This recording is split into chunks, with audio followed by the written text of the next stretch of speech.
আমরা 133টা অধ্যাদেশ নিয়ে আলোচনাটা আজকে শেষ করেছি 2 দিন মিলে, কিন্তু কিছু কিছু অধ্যাদেশের বিষয়ে আলোচনার প্রস্তাব করেছেন কয়েকজন সদস্য।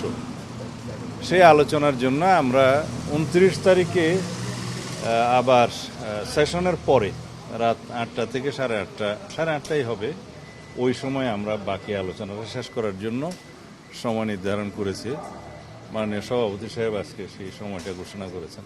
তা আশা করি আমরা 29 তারিখ যে সন্ধ্যাবেলা যে মিটিংটা হবে ওখানে আমরা সবকিছু ফয়সালা করতে পারবো, সিদ্ধান্ত নিতে পর্যন্ত কতগুলো অধ্যাদেশ নিয়ে একমত হতে পেরেছে? এগুলা গুণই নাই, অধিকাংশ বিষয়। জুলাই সংক্রান্ত 4টা অধ্যাদেশ আছে, এই 4টা অধ্যাদেশের বিষয়ে তো আলোচনা হয়েছে, মানে আপনারা হুবহু এই কোনটা জুলাই সংক্রান্ত 4টা অধ্যাদেশের মধ্যে একটা হচ্ছে জুলাই যোদ্ধাদের সুরক্ষা আইন, ওইটার বিষয়ে সবাই একমত এবং হুবহু ওইভাবে পার্লামেন্টে উপস্থাপন করা হ্যাঁ, হবে। মানে জুলাই যোদ্ধাদের এটা ইন্ডেমনিটি বিষয়ে যে জুলাই সুরক্ষা বোধহয় অধ্যাদেশটা, সেটার বিষয়ে সবাই একমত। এটা গতদিনই একমত হয়েছে। আর এই যে দুদক আইন, তারপর হচ্ছে মানবাধিকার কমিশন আইন, এগুলোর বিষয়ে আলোচনার জন্য রাখা হয়েছে। এখনো সিদ্ধান্ত হয় এরকম কয়টা আছে?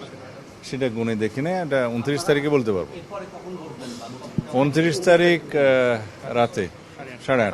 যেগুলোতে সিদ্ধান্ত হয়েছে এমন নগদ নিয়ে এলো হার না মানা হার অফার। সর্বনিম্ন 10,000 টাকা রেমিটেন্স নগদে পাঠালে থাকছে স্বর্ণের হার জেতার সুযোগ। আছে যে আপনারা এখানে সংশোধন করা হবে? এখানে 3টা ভাগ। একটা ভাগ হচ্ছে অধ্যাদেশগুলো যেভাবে উত্থাপিত হয়েছে, প্রণীত হয়েছিল সেভাবে পাশ করা। পাশ করতে গেলে নিয়ম হচ্ছে সংশ্লিষ্ট মন্ত্রণালয় সেই বিলগুলো আবার আনবে এবং সেইভাবে পাশ হবে। আর কিছু কিছু অধ্যাদেশের বিষয়ে কিছু সংশোধনী সহ বিল উত্থাপিত হবে, সেগুলো সংশোধনী সহ পাশ হবে। আর কিছু কিছু বিষয়ে একমত না হলে সেগুলো এই সেশনে ল্যাপস হয়ে যাবে, পরে যদি প্রয়োজন হয় সেটা বিল আকারে পরবর্তী সেশনে উত্থাপন করা যাবে। সেটা এখনো গুণে দেখে খুবই কম। বিল আকারে তো উপস্থাপন করা হবে।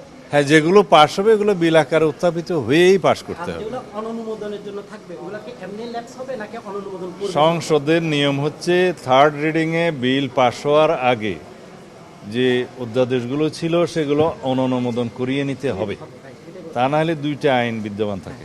অনুমোদন করবেন তাহলে? যেটা পাশ হবে সেটা তার আগে অনুমোদন করে তারপরে পাশ করতে হবে, এটাই নিয়ম।